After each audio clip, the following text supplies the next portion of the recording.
Hello, everybody, and welcome to Anime Sickos, the podcast for geniuses, where we take a probing look at the four pillars of modern misery: anime, gaming, posting, and jobs. I'm Tom. I'm an anime sicko. I'm Joe. I'm an anime sicko. Joe, my well is run dry on the Shonen Jump app. I've been trying to get a new series to get into. All the long-running series I've been reading, I've caught up to, and I have to wait every week like an ape. Just pick a different sports anime. No. Like the basketball one I heard is good, and everything you love about teens playing volleyball with sort of like fanatic focus. I'm sure you also will get that with the basketball one. I don't know what basketball one you're talking about, Joe. There's two. You gotta go back into the archive, and when you go back into the archive, you have no fucking clue what any of this is. You see like number one basketball super time Beast Children, and you're like, huh?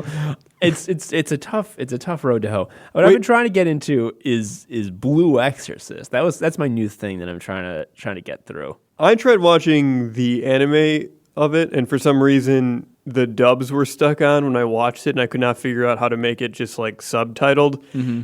They were not great, so I gave up right away. Yeah, the thing about dubs, we can talk about this on another episode, but the dubs suck ass. And it's not that like subtitles are better, it's just that every voice actor who dubs anime, I guess the director is like, hey, you got one job, buddy, and that's to make it bad. But every like dubbed voice actor sounds like they're in a time crisis game. Like it's just, you gotta go, hurry up.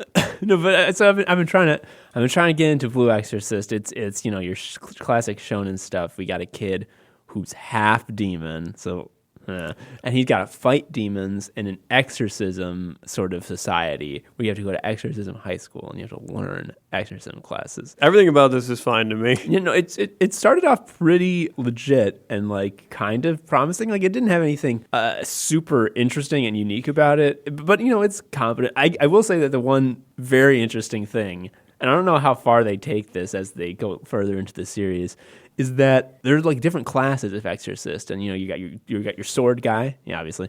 You got gun guys. You got people who can sign a contract with a demon and use a demon as their familiar. And then this is the best one. This is one that fucking I love, and it's just one of the fucking classes of exorcists who are like in the same like badass, kicking ass like action teams as all the rest of these guys with swords and guns. Is just like Bible sayers. Like they just say Leviticus and then people blow up. Yeah, it's established that every demon has a line in either the Bible, the fucking like sutras of Buddhism, or the Quran that when it is said aloud in their presence, they die. And like some low-level demons, like we already know, we've like figured out what phrase it is, and the Bible sayers can just say it and they just poof instantly.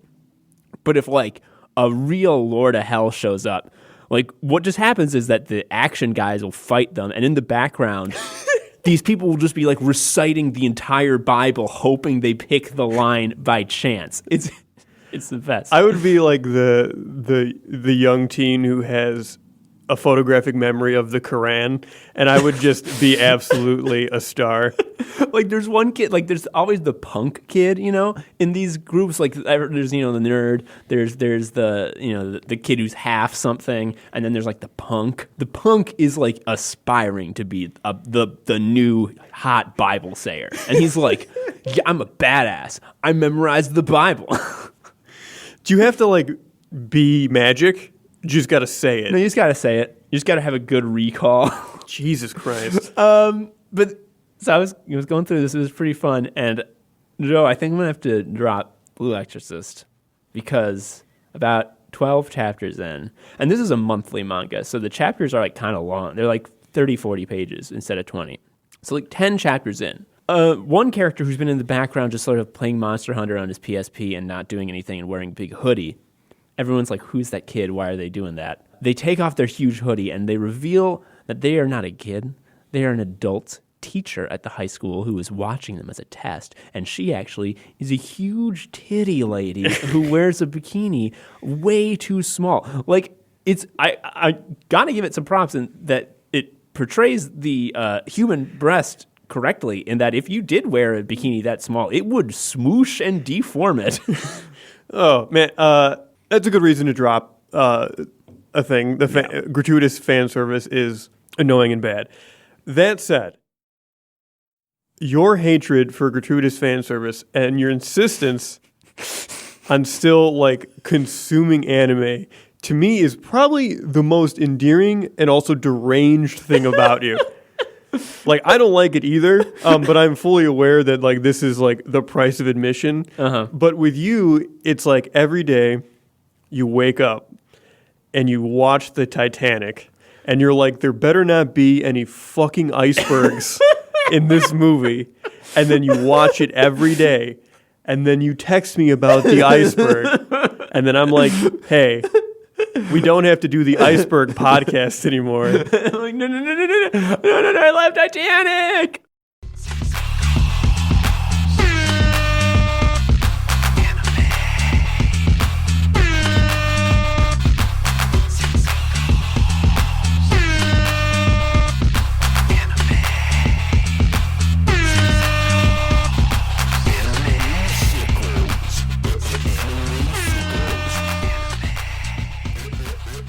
Folks, we got to talk about posting. It's one of the 4 pillars. It's been a while since we talked about posting. And we have a special type of posting. Ooh, what type? Is one of the good ones? Yeah, buddy, it's wife posting. Hell yeah. You may remember the wife pentacle. Now that sort of implies that there are 5 sort of sacred wife posts. No, we just had found 5 at the time. Yeah, and then we used a cool name for 5. Yeah, Penta. exactly. And then we ran it into the ground.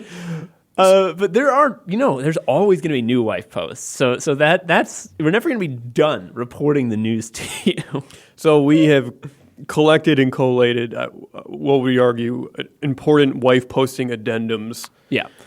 We have 3 extremely powerful wife posts to share with you. They're all sort of unique in their own way. One thing I want to get out of the way right quick, though, is that the Cliff wife is not going to be one of them. And if you don't remember the Cliff wife, that's fine. But the gist of it was there was a wife, and she fell, and she rolled down a big hill. And what happened was the guy was like, "What? My wife just fell off a cliff, lol." A good post. And the whole thing was probably staged for clout. Because like someone pointed out, and this was like where the scales fell from my eyes. It's like, why were they filming? This was your realization that jet fuel cannot melt steel beams. Exactly. Because like it was a little like hiking trail, and the camera was set up like 15 feet in front of them, and it's just like this group of hikers going by, and then the wife steps wrong, rolls her ankle, and falls down this embankment. It's not exactly a cliff, but it's like 15 feet, and she like absolutely fucking eats shit all the way down. And it's like, oh, she did fall off a cliff, but then you're just like, why were they filming? Why were they filming? You're the Cliff wife truther. Now, I will say, if it was staged, the way she fell was like Half-Life 2 physics. She Gary's mod fell off the cliff. So if that was like an intentional stunt fall, that's impressive. Yeah, she's got a career in movie stunt womaning. Yeah. People make their living off of that shit. But yeah, that's definitely a cliff post, not a wife post. That's like what we're really here for is the cliff, not a wife post. So the first wife post that I think that we have to get into, and this was a big one from a while ago. It's got to be Pro Jared. Yes, Pro Jared. His Catholic name is Professional Jared. He was born Professional Jared. He is a YouTube video game man, and all these guys they do the same sort of thing. They talk about video games, they review video games, they have their podcasts about video games, but they all have their unique hook. Pro Jared's unique hook was that he had no charisma. Yeah, he was crushing it on that front. He sort of just has a face that looks like a weird turnip, and when he spoke, you felt nothing. All right, I know you did the research to refresh your memory on Pro Jared, but I'm going to try and let me know if I'm close to what actually happened here, because in time after 2016, this feels like it was 40 years ago. Yeah. Time doesn't work anymore. So like the fact that this was like 2 months ago, you're basically remembering your 10th birthday. Yeah. So that said, I read about it nonstop because everyone couldn't stop talking about Professional Jared. But this is what I'm remembering. Professional Jared was caught cheating on his wife, who is an elf. Yeah, he has an elf wife. Yeah, his main girl and wife is an elf, and then he was cheating on her with a secret goth girlfriend. Yeah. But this is when it becomes a wife post. When his cheating was outed, he did perhaps the most powerful move I've ever heard of, and he blocked his own wife on Twitter. Is this correct? This is correct. He posted a post that was like, hey, Heidi and I are going through a separation. We ask for your respect in this time as we amicably uncouple or whatever. And people were like, hey, Heidi, what the fuck is this? Is this true? And she's like, I honestly don't know if what Jared is saying is true because I'm blocked. Oh my God. Can you go to a lawyer and be like, we need an annulment because he blocked me? That's fair. That's incredible. He was cheating on her with another sort of YouTube personality who he met doing a official Wizards of the Coast D&D YouTube series. And there's been a lot of drama that's gone on about this because, Pro Jared started off being like, we are amicably divorcing.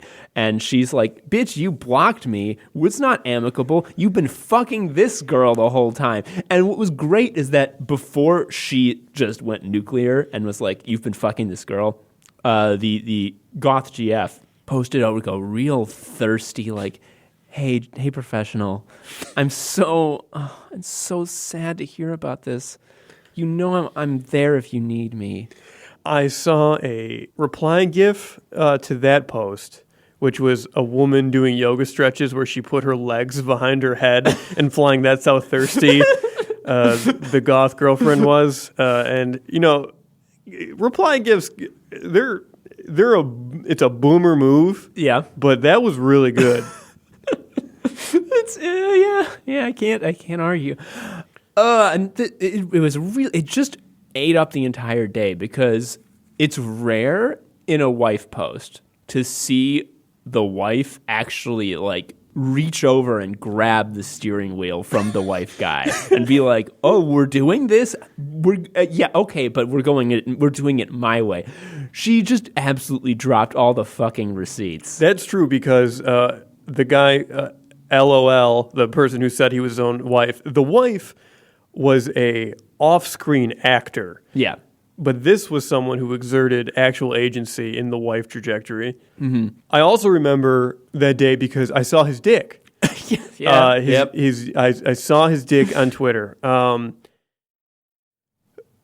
saw his goblin penis, and everyone was like, check out his goblin penis. It's great because when it came out, everyone was coming out of the woodwork being like, "Oh, are we canceling Professional now?" Because he actually, when I was 17, he kept trying to solicit nudes from me. I have the receipts. Here's his dick. Yeah, and I saw the dick first and then heard about the Professional Jared stuff later. So I had these two things. I had this elf story and then just this dick. And then lo and behold, it's the same story. I was a detective learning that two cases were actually related.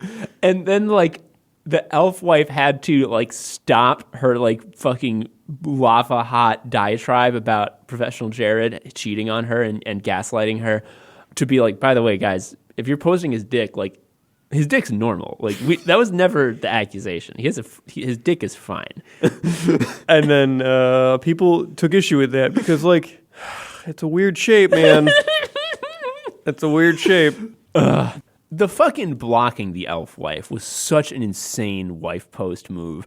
It really taps into that wife post energy of like, my wife is a passive actor who is just like a strange slot machine that every once in a while it makes my life different, but I don't know why. And like blocking her, preemptively excluding her from a conversation that is about her, amazing. But like since then, he's done some insane shit. Like after a while, some people put out a bunch, he shared, and I think the Goth GF did as well, a bunch of screen caps of texts between the three of them. Because he's like, actually, we had an open marriage, and I told her that I was seeing the Goth GF, and here's the proof. And he was expecting this to be like, and now you're not going to cancel me. But then she was like, oh, here's a further text from later on where I say, I'm actually not okay with this. Can you please stop seeing each other? I'd like to close the marriage. And he's like, I understand, we will. And then they didn't. And like, then they would post something like, actually she's the elf wife is a raging B word, and they would like post texts of her like getting angry at them and like calling them names and being very emotional. And she's like, oh yeah, at that point I was feeling extremely depressed and lashing out, but you still cheated on me, baby. It still happened. And he sort of went away for a while. Yeah, she was lashing out because not only was she dealing with something emotionally turbulent and bad, it was also the most public thing. Like, Yes. I also want to be clear that I did not know who Professional Jared was before this. I think, like, of all the things that could have happened to his career, this is a bad one. But of all the things that could have happened to his name recognition. Oh, through the roof. And and honestly, maybe it is good for his career, now that I think about it, because, he did go away for a while. We thought we canceled that MFer. But no one has ever been canceled. Canceling is a fake thing. Anyone who's trying to tell you that canceling is real or a problem is grifting you, because no one's ever been canceled. He came back with like a 45-minute, like, this is why I'm right video where he's in like a dark room and he looks like Kevin Spacey. Like, he just has that air of like, if you don't give me what I want, I murder you. He has that look on him. And he's just explaining, I didn't watch it because I didn't give a shit. But from what I heard, it was just him being like a bitter maniac saying like, you can't beat me, you bitch elf wife. And after that, he then posed as like a fashion model for the Goth GF's t-shirt merch line, where she made a t-shirt that had in like cutesy pastel bubble letters, canceled. And it's him like reclining in the sun wearing this shit. And it's like, oh, they're just together still, huh? yeah, but they're together and they have a small business. They're a genius. Meanwhile, the elf wife, who at the beginning of this was like, my career is very small compared to Professional Jared. He could definitely destroy me, and had total control over me. Yeah, who knows where she is. Too bad. Yeah. YouTube is for sure a big time brain curse. Yeah. Being a YouTuber, I feel like the best case scenario is you do really bad and then you give up. Yeah, from the get-go. Like, ideally, if you're going to do bad, you do it, like, immediately. And then you give up, because otherwise you can have a fall from grace. A lot of people will tell you when you're doing sort of creative, independent stuff that you shouldn't expect success, and you shouldn't do it if you're not okay with doing it for no money. I sort of agree with that, except for YouTube. That's the one exception. So the next of the 3 wife posts in the Wife Addendum is not a post as you might think. Right. So Tom wanted to talk about Chance the Rapper's Wife album. Yeah. And he made me watch a video and listen to some of it. And it is a wife post because it's actually the longest wife post that's ever been made. It just happens to be an album you download, but it is fundamentally a post. Yeah, like you might be thinking that posts have to be posted on the internet. No, not at all. Chance the Rapper's album, The Big Day, is a wife post, undeniably. Yeah, it's probably the most musical wife post that's ever happened. So this video Joe mentioned is a video that Genius.com, formerly Rap Genius, the sort of lyric site, the biggest lyric site out there, put out, and it was called All the Times Chance the Rapper Talks About His Wife on the Big Day. And it just does exactly that. There's a guy who introduces what the next lyric will be, explains the context, and then they play it and show the lyrics on screen, and they do it for every single time he mentions his wife, and there is absolutely no judgment one way or the other. It is presenting you these lyrics with absolute deadpan. And Joe, I cannot think of just a more fucking withering devastation that's ever been visited upon an artist than this video. If he was dunking on it the entire video, it would be only 100th of cutting as this guy just matter-of-factly explaining the lyrics about this guy's wife. Although I will say the only part where he sort of like breaks character is like it's a talking head shot of the announcer speaking to you about the wife lyrics, and then it'll typically cut to either the lyrics or imagery. And once in a while, before it cuts to the next image. You can see the guy's face drop a little bit. Yes, like yes. you can start to see A little devilish grin just curls up on the edge, and then it cuts. It cuts. Oh no, plausible deniability. Yeah, if he was like dunking on it, you could just be like, "Well, that's a hater. That's a hater. I don't need to listen to them."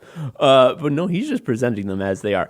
Let me just give you some example lyrics from The Big Day. We're not going to play any fucking clips because then a lawyer will kill me.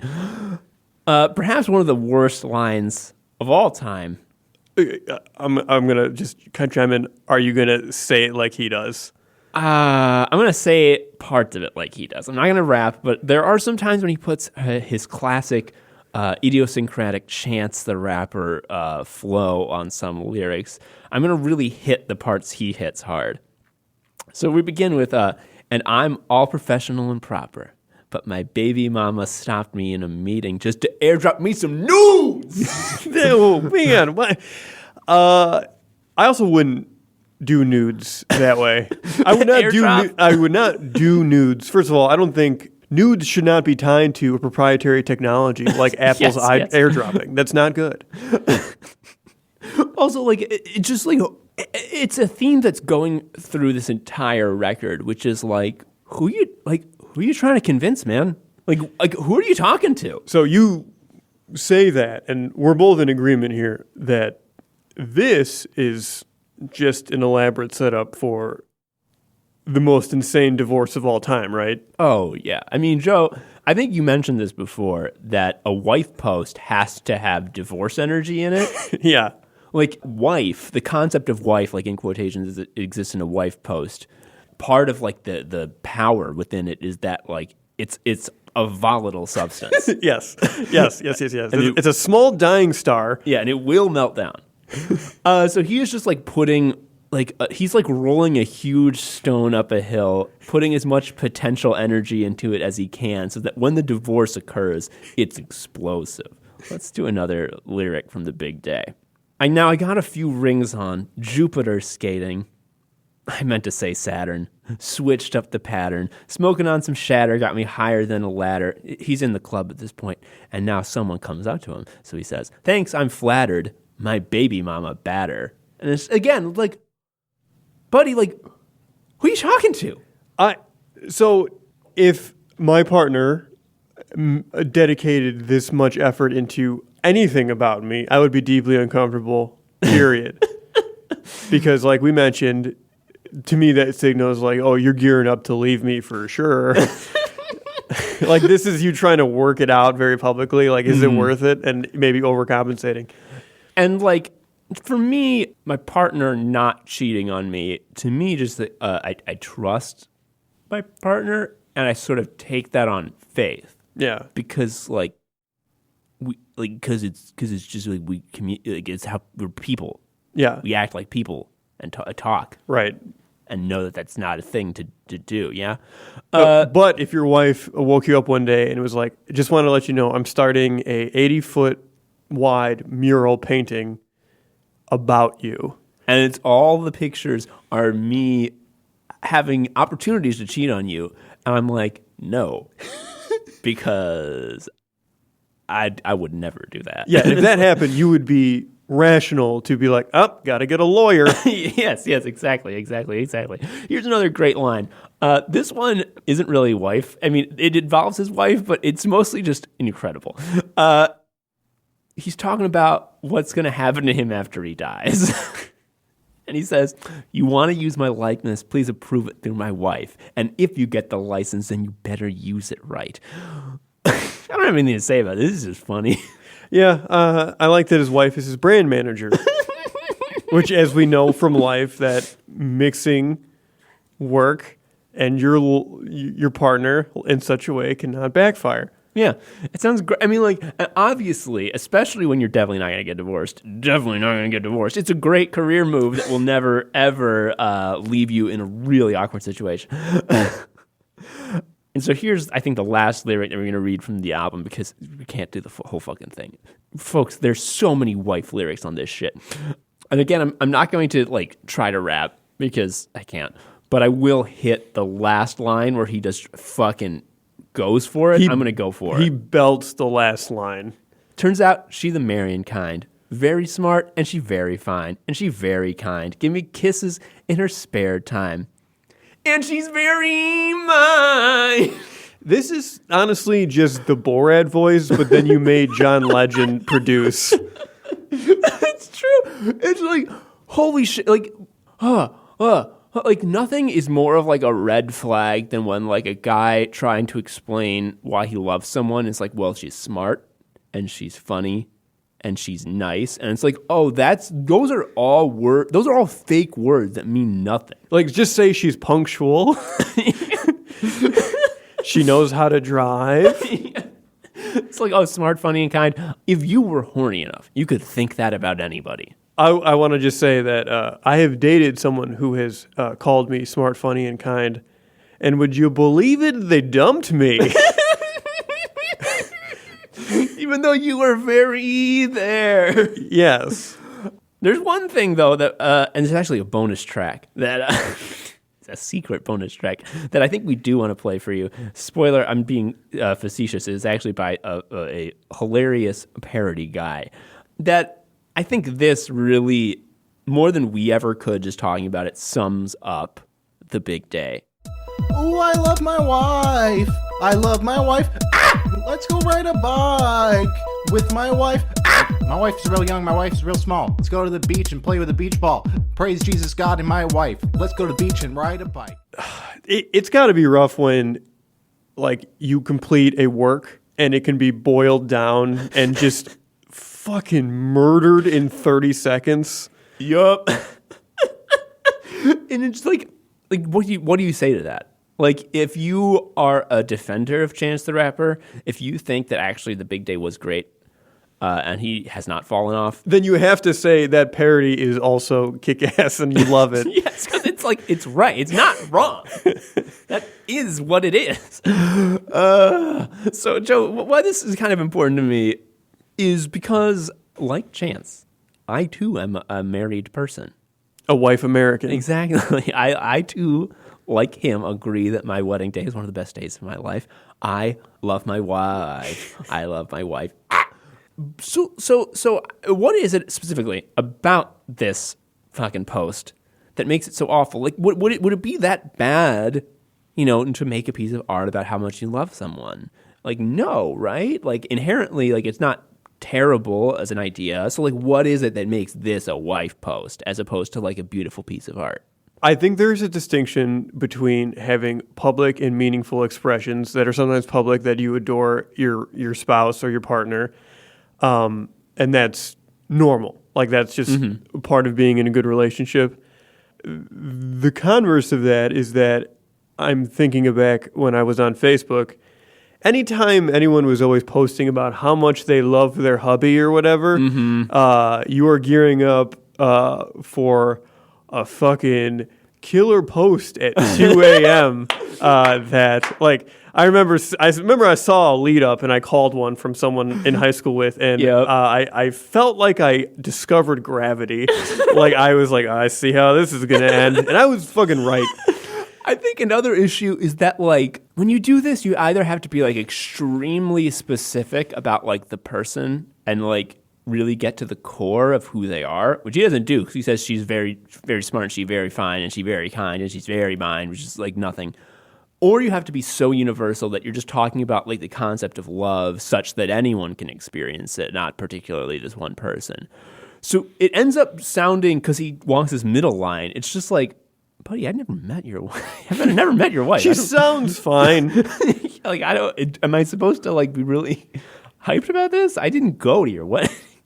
Like, you didn't invite me? Are you challenging me to seduce your wife because she's so good? Like, there are times when it does sound like he's roasting me for not having married his wife. Yeah, you dummy. And it's like, what?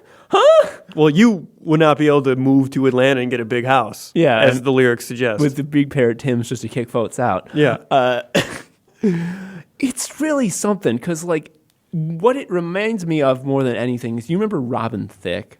Yeah. He's the guy who did the Blurred Lines video about how much he loves to commit sexual assault. And then he got famous from that. And then it was found out that he was grabbing every ass in the industry, and his wife was like, "Oh, we're divorced now because you cheated on me." And then he was like, "I'm going to put out a whole big album about getting you back, baby." And it sold like 10 copies, and every reviewer was like, this is the most cursed shit I've ever heard. I mean, this to me is just like a mirror image of that. Mm-hmm. The circumstances of the artists are changed. Mm-hmm. Instead of being divorced, he's married, but the energy is identical. Yeah. This is matter and antimatter. And Chance does a lot of good shit in Chicago. He gives a ton of money to Chicago public schools, and he repped the Chicago Teachers Union on Saturday Night Live, which was dope. Yes, but it was during the strike, so very as a bold stance. Yes. That said, he made a weird album about a wife. He made a big wife post. It's weird. It's weird. It does not detract from his good works. It's just a weird asterisk to his life. And you're like, well, how did this happen? Didn't he used to make good music? Didn't everyone like his music before? Yeah, he got fucking rich. It just happens. You get bad. So our final wife post for this segment occurred in September of this year. And it is one Sean King. Sean King is, if you're online, he is a activist, and he recently came under fire because basically he was partnering with a lot of other activists who didn't have as much of a presence as he did, promising to do collaborations and boost their work. And then he would just sort of not deliver on what he promised on, and he did this with several women activists, and this sort of reoccurring theme. Yeah, and I didn't see this exact offense, but I sort of was wary of him, even though he posts woke stuff. In early 2016, right after Trump got elected, when everyone was sort of feeling this fervor, I need to do something, I need to change this, he announced that he would be introducing the injustice boycott, which is going to be this big mass action that was going to change the world. That's good, because I'm going to stop buying injustice. Exactly. And I think the thing that tipped me off is that he had these very soaring rhetoric. He would talk about, the civil rights protests of the 60s, and this is going to be like that, et cetera, and about how this was so important and this was going to, be the change that we want to see.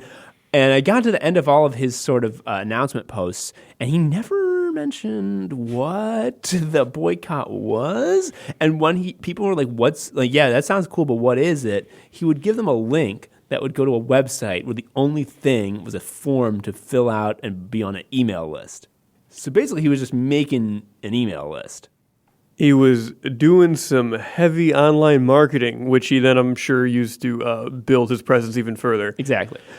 He eventually did say what the injustice boycott was. It was, we're going to boycott Standing Rock, New York, and San Francisco, the whole cities. The entirety of them. Yeah, people were like, that's not a thing, and then it didn't happen. So what purpose are we bringing this all up for? Well, the answer is simple. Finally, these accusations I had mentioned sort of caught up with him, and the focus sort of was on him about this behavior of his. So what happened as a means of defending himself is he logged off. I'm putting logged off in quotes. Yeah, no one ever logs off. And then his wife took over his Twitter account. Jesus Christ. And this is I assume, to defend him. No one will trust me in my defense, so I got to get my wife to do it. This is a reverse LOL. This is I'm not my own wife, but my wife is my Twitter account. So Joe, why is letting your wife take over your Twitter account temporarily so juicy to you? Well, before I read anything his wife posted in his defense, this is the process I went through. I saw that his handle was the same. He still had his blue check mark. Yeah. Now his wife's name is where his name was. And then the avatar, yeah. Her face is now his avatar. So out of the gate, before I read a single word, my brain says, oh, this is a fucking wife post. This is a fucking wife post.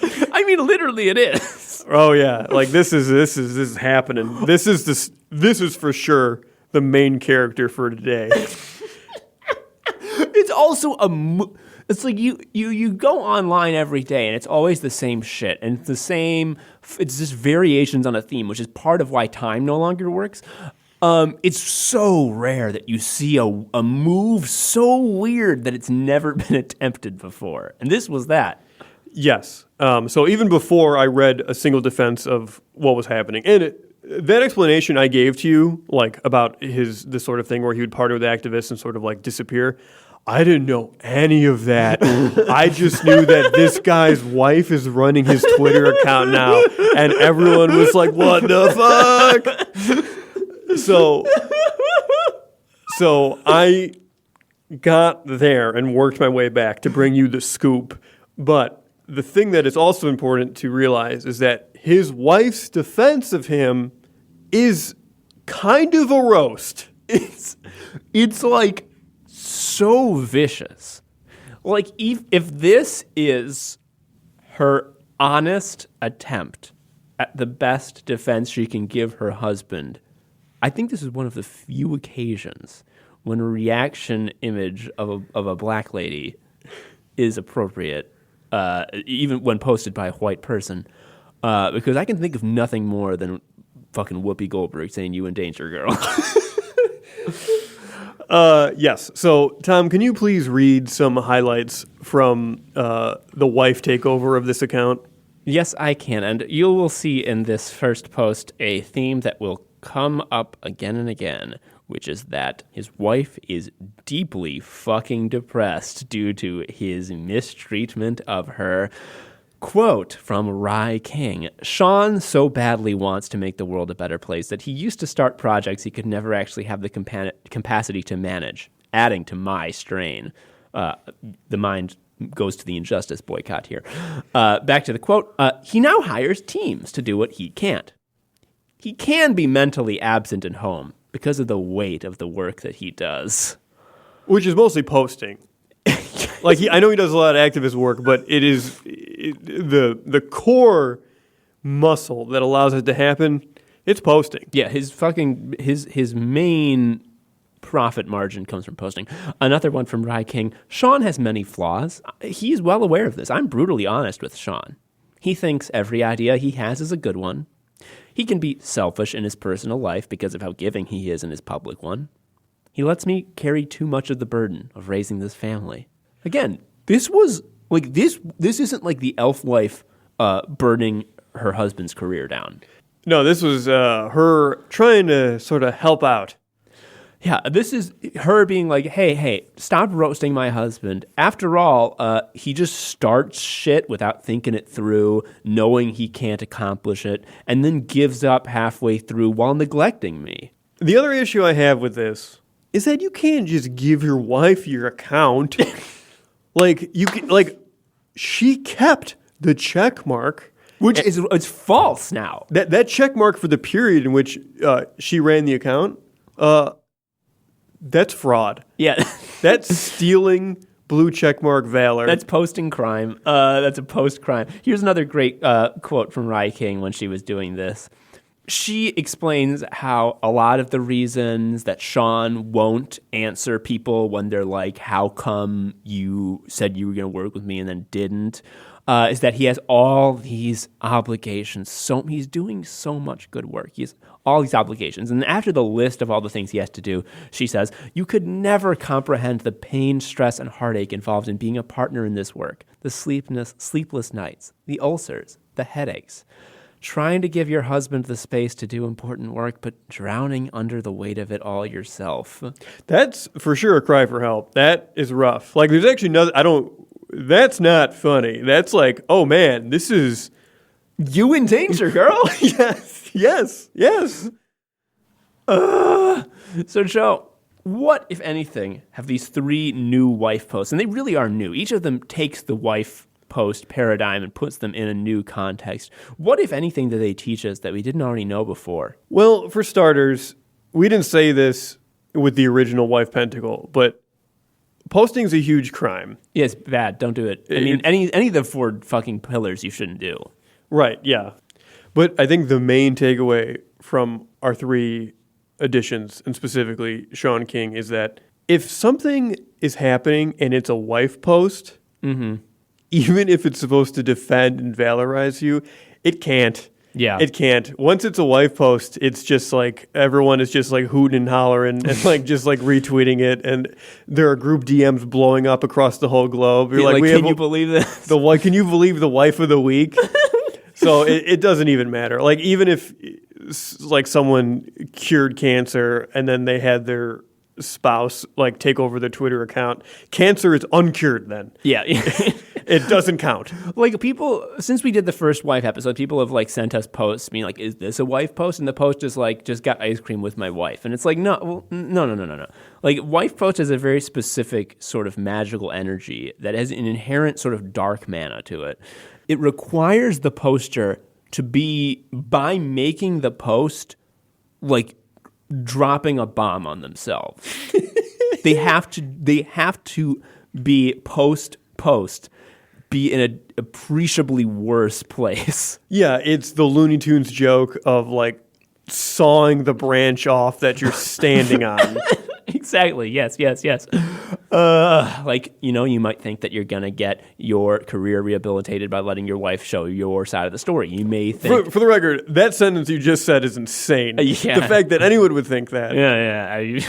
But you might think that, no, you're actually cutting the limb off the tree. You might think that your musical career is going to reach a new height of mainstream success. No, everyone's going to think you're a corny jackass.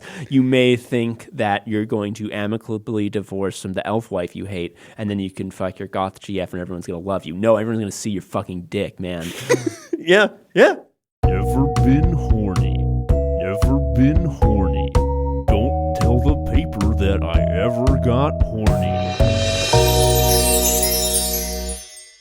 Now, Joe, to end the episode, what I wanted to do is another edition of Guess the Devil Fruit. Which we're not doing because I'm going to bring upon you physical wrath. Yeah, no. So what I was looking for a devil fruit that wouldn't make you kill me. And in my research, I actually got taken down a little rabbit hole, which is I learned that anime is real. Devil fruits exist and are real, and a lot of people have eaten one. Okay. Are they at all different in real life than how they appear in One Piece? In some ways, they still make you unable to swim. Okay. Anyone who we are going to mention in the next segment who has eaten one of these fruits, have you ever seen them swimming? No. You also can't have more than one. Just like in One Piece, if you try to eat a second one, you die instantly. This is what happened to Steve Jobs. But unlike One Piece, in One Piece, there's only ever one of the fruits. So if one person eats the fucking flame fruit, no one else can eat it until that guy dies, and then a new flame fruit grows on a tree somewhere. That's not the case here. These fruits are numerous. There's tons of them, and many different people have eaten them. Now, we've already talked about one of them that is true and exists. Obviously, we know this is the divorce fruit. It makes you a divorce human. Yeah, you are just having a very loud public divorce. Anytime you see a car that has stickers about family court, or you have like you know how they have like the stick figures on the back of a van, and then like one of them is scratched out because you got divorced. That dude ate the divorce fruit. The Big Day Chance the Rapper's new album is basically just he got a divorce fruit and he built a huge slingshot that he paid someone to pull back miles and miles, and he's got his mouth open big and wide. But we don't want to talk about the divorce fruit too much. We've already discussed that. I think one of the fruits that I think you need to understand is out there, that people have eaten it and that they are going to act a certain way, just not just because of their free will, but just because of what they've become. I think the one we need to talk about first is the take fruit. The take fruit, it makes the person become a hot take human. Yes. That means you can only live to post insane takes that everyone gets addicted to looking at, even though they're, by any definition, not good. And you may see some people who post a really bad take. That doesn't mean they've eaten the take fruit, because they may have just fucked up today. You know? Yeah. No, if you have eaten the take fruit, this is all you do. And I think no one has eaten the take fruit more than an Australian maniac named Amy Therese. So Amy Therese, how would I describe her? The discourse around Amy Therese, if you're not familiar, is that the discourse has moved on from whether or not what she's saying is an insane take. We're past that. Now the discourse is strictly around whether retweeting it to dunk on her is justifiable, or you should block those people and you are justified in doing so. Like, remember when it was like a big thing? It's like retweeting right-wing Nazi guys to be like, can you believe these motherfuckers is unethical because you're boosting them, so don't do it. Like, that used to be the fucking discourse. Now it's like, this fucking crazy Australian who's on a podcast, I guess. It's like, should we retweet the latest insane shit she says? Like, I don't want to get it too into the weeds here, but I think one of the most mind-blowing takes she had was she talked about Eli Valley, who is a Jewish left-wing cartoonist who draws people in an extremely grotesque style. It's the only like political cartooning that like makes me want to look at it. Yeah. Like and specifically, he's taking down evil people for doing evil things, like Trump and all of his cronies, and just like he is very much left wing and is drawing these comics for the purpose of promoting justice, and that is so clear just by looking at them. And specifically from a Jewish perspective, like much of the rhetoric of anti-Semitism and stuff, he like talks about how those tropes are used as a cudgel against anyone who is not extremely pro-Israel or not themselves a right-wing Jew, and all of those things again and again is a common theme in his work. Yeah, and like a big famous one is that he made an extremely grotesque image of Meghan McCain wearing sort of icons of Judaism as a costume, being like, "I can't believe Ilhan Omar hurt my people," and like it's very clearly pro-Jew. But he does sort of use these disgusting images to get his point across. Amy Therese posted a bunch of Eli Valley comics and was like, this is the same as Nazi propaganda. And poor Eli, that meant the cycle started anew. The take fruit, her magical devil fruit powers activate. Another example of the take fruit is one we just saw today, and this was from a staff writer at the Wall Street Journal, Dan Molinsky. If you're familiar with international news at all or the situation in Brazil, you might know that Lula was the former president of Brazil who was in prison unjustly for I don't know how long now, but he was finally freed. And there's a lot of excitement about this guy, and there was a video of him like working out. He's like being like, "I'm alive, yo. Yeah, I'm good. The dumb fascist his days are numbered."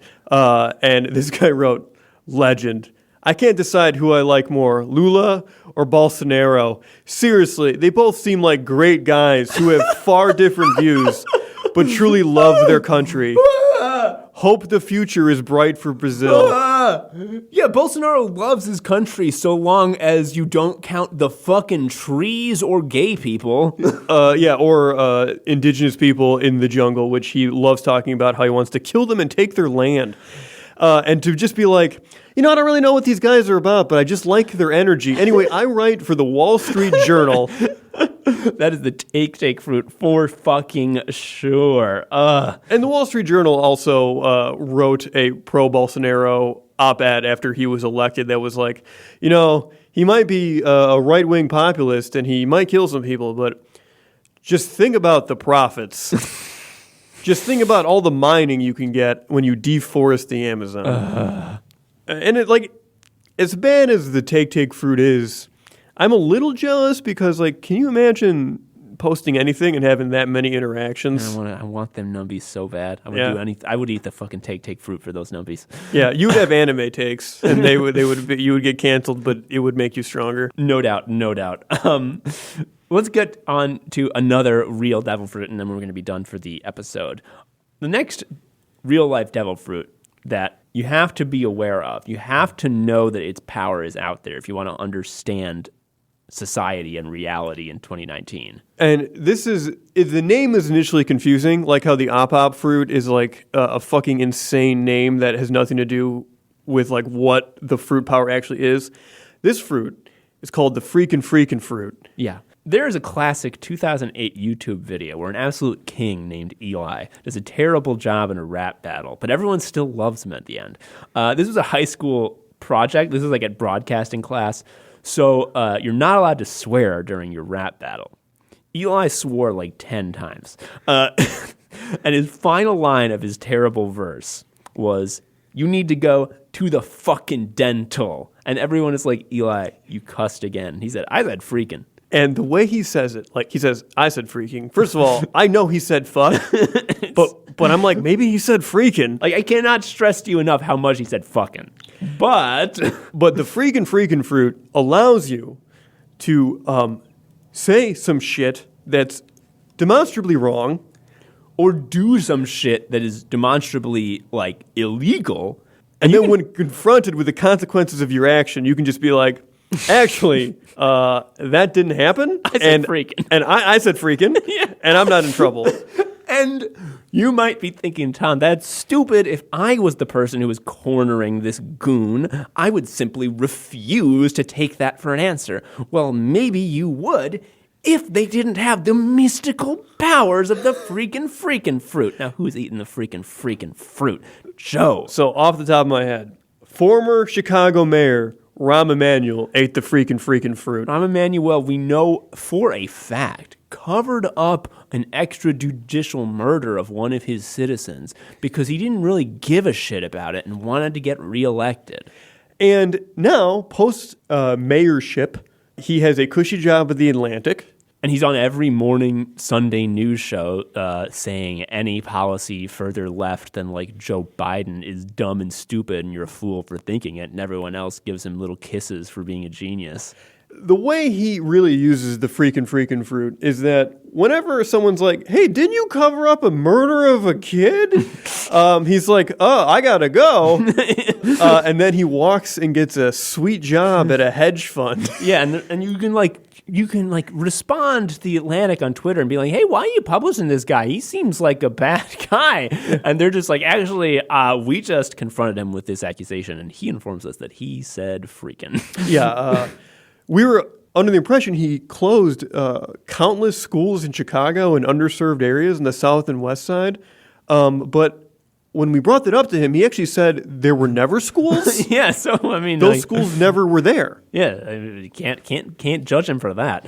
Another person who's eaten the freaking fruit is, of course, notable idiot son Jared Kushner. You may remember from early in the presidency that there were these forms that Jared Kushner had to fill out in order to get security clearance. Remember caring about this? Oh man, it was insane. This seems as weird to me than if I had a goth phase. Yeah, but no, he had to fill out these forms to get security clearance, and every way that you could do it wrong, he did wrong. It's like, don't write in this area. He exclusively wrote in that area. And like, they were like, you got to do it again. He's like, I guess. And like, to be clear, doing these forms wrong is like a huge felony. And he did it wrong, and then he like did it again. And part of the form is like, hey, please disclose any foreign investments you have. And he's like, I don't have any. And then they're like, we found 1,000 foreign investments. He's like, oh, you meant those? And he kept doing this. I think he filled out the form 90 times. And then eventually in the 91st time, they were like, bad news, Jared. This one got declined too. And then he's like, that's fine. I'm still going to just be here. And they were like, you're right. And every time he was just like, no, like the form wasn't wrong because I believed it. Yeah. And it worked. Like if you fill out a form wrong at work, someone puts you in a hot box. They poke me with huge swords until I cry. But no, he ate the freaking fruit. So like legitimately, even if he wanted to suffer consequences, he couldn't. Like if Luffy, who ate the fucking gum fruit and became a rubber man, wanted to like get sexual satisfaction from electrically shocking himself, he just simply can't. That's not an option he has anymore. That's what Kushner's like with the freaking fruit. Another person who ate the freaking fruit is the fucking Prince of Saudi Arabia, Mohammed bin Salman. Yes. So he's basically a final boss version of Rahm Emanuel in many ways. So yeah, Rahm Emanuel covered up a murder. Mohammed bin Salman did a murder. Yeah, he sent 300 hitmen to chop up and dismember Jamal Khashoggi, and there's evidence of him on the phone with the choppy guys as this is happening in the embassy. Like, And it's not like an Epstein conspiracy theory where we don't know what really happened. We do. like it happened. He murdered an American citizen because he didn't like the op-ed. And man, if you can just get away with murdering people because you didn't like the op-ed, There would be no humans. Exactly. It would be a desolate wasteland. And despite this, what does MBS do? You might think, oh, does he just experience political immunity because he's, the de facto head of Saudi Arabia, an unbelievably wealthy oil state? No, he gets to do TED Talks. He gets to go to Bloomberg events. He's building a gamer's paradise called Nexon in the desert. No one is confronting him with this. And when they do, they will either get chopped up or he's just like, nah, it's fine. Yeah, like at first he was sort of like denying, like, oh, no, I definitely had no idea what happened to him. He's probably at the bank and he's just in line and that's why you can't find him. But like every single time he did that, more and more evidence would come out, and it's like, actually we have audio of you being like, please chop him up extra ouchie wise, please. The best part was before there was confirmed link between them and the hitman, and he was just like, look, just because guys that work for me chopped up a guy at an embassy doesn't mean I was involved. That was like the peak, like lie breaking down. And that's when I was like, well, something's gonna happen. Yeah. And there were some world leaders who were like, this is unacceptable. This is not sort of behavior that can be tolerated in any form, and we will fight against it strenuously. And that lasted about a second because they showed up at some fucking TED Talk, and Mohammed bin Salman was there, and he's like, hey, yeah, I know you heard some bad shit about me, but what I actually did was I said freaking. And they're like, oh, phoo. Oh, geez, I was so sorry to have to feud with you, buddy. And they give him a big kiss. And I thought you said fucking, but now I know you said freaking. So there are many more real-life devil fruits, but that's all the time we have for today. We'll give you the rest of them in due time on Anime Sickos. Thank you for listening so much. I'm Tom on Anime Sicko. I'm Joe, an anime sicko. We'll see you next time. Bye. See ya. Thank you for listening to Anime Sickos. I've been Tom, a sicko. You can follow me on Twitter at TomHarrison19. Joe is also a sicko. You can follow him on Twitter at Sharia Uncle. You can follow Anime Sickos on Twitter at Anime Sickos, or email us at animesickos@gmail.com. Please leave us a review or something. I don't know. Tell a friend. Anyway, until next time, bye.